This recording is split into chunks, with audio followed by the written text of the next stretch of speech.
Dasar teori. Kapilaritas atau gaya kapiler adalah fenomena naik atau turunnya permukaan zat cair dalam suatu pipa kapiler atau pipa dengan luas penampai yang sempit. Peristiwa kapilaritas disebabkan adanya gaya adhesi dan gaya kohesi yang menentukan tegangan permukaan zat cair. Tegangan permukaan akan mempengaruhi besar kenaikan atau penurunan zat cair pada pipa kapiler. Tegangan permukaan bekerja sepanjang keliling pipa kapiler yang menarik zat cair dengan gaya. Dinding akan mengadakan reaksi sebagai balasan atas aksi dan menarik zat cair ke atas dengan gaya yang sama besar. Pada keadaan setimbang, komponen vertikal gaya tarik dinding sebanding dengan berat air yang naik. Permukaan air dan permukaan air reksa yang mengalami kenaikan atau penurunan juga merupakan akibat tegangan permukaan. Kejadian sehari-hari banyak yang memanfaatkan prinsip kapilaritas.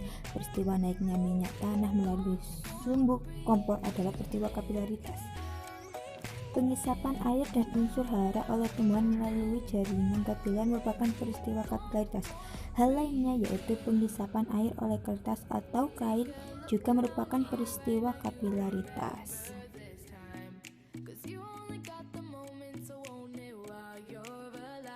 Alat, bahan, dan langkah eksperimen.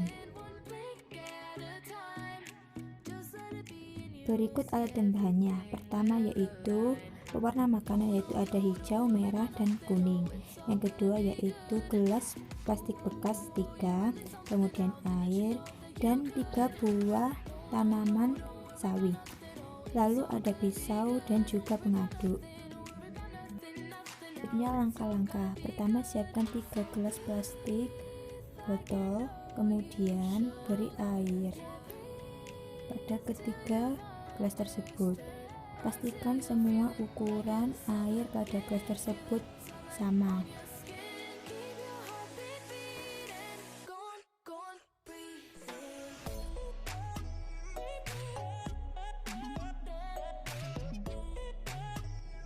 Langkah kedua yaitu beri pewarna makanan pada setiap gelas yang berbeda.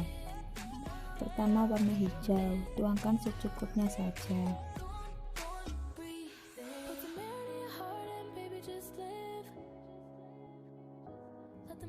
Pada gelas kedua, beri warna merah.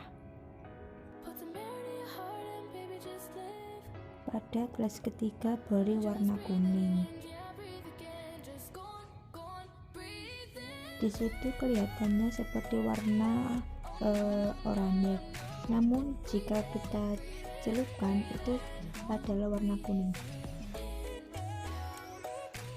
Langkah ketiga yaitu aduk air tersebut supaya pewarna makanan tersebut bisa terlarut dalam air.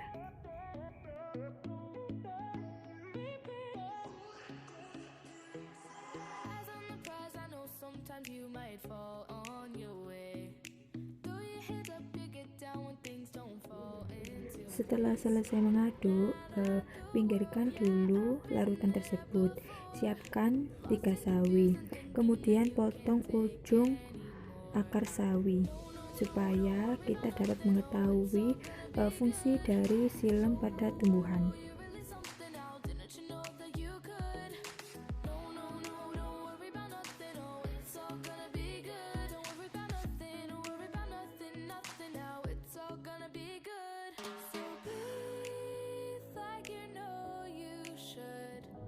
Setelah memotong ujung sawi, siapkan 3 larutan tadi, kemudian beri setiap gelas sawi tersebut.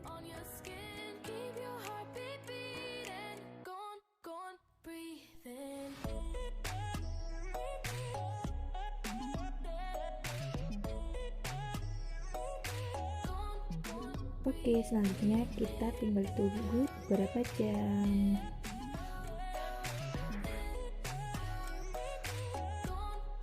Nah, ini adalah penampakan setelah kurang lebih 5 jam. Terlihat daunnya mulai berubah warna, yang ini berubah warna menjadi hijau karena larutannya berwarna hijau, dan ini mulai berubah warnanya kemerahan, dan kemudian ini berubah mulai warna kuning. Nah, penampakan tersebut adalah setelah saya menunggu 24 jam.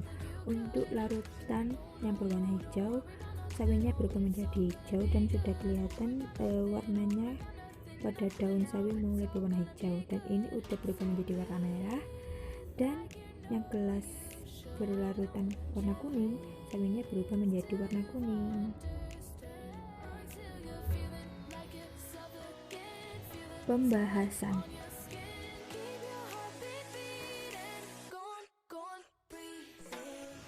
Air merupakan zat yang berwujud cair dan dapat masuk atau keluar dari tubuh tumbuhan.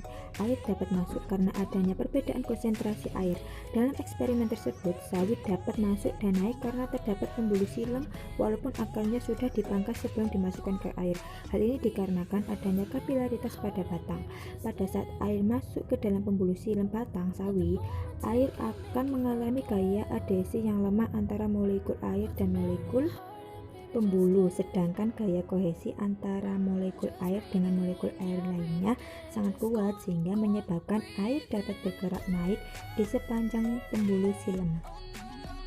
Kemudian air dari batang masuk ke dalam daun, adanya daya isap. Daya isap ini timbul karena di daun akan mengalami proses fotosintesis yang menggunakan air sebagai salah satu bahannya. Oleh karena itu, daun sawi juga mengalami perubahan warna. Permasalahan.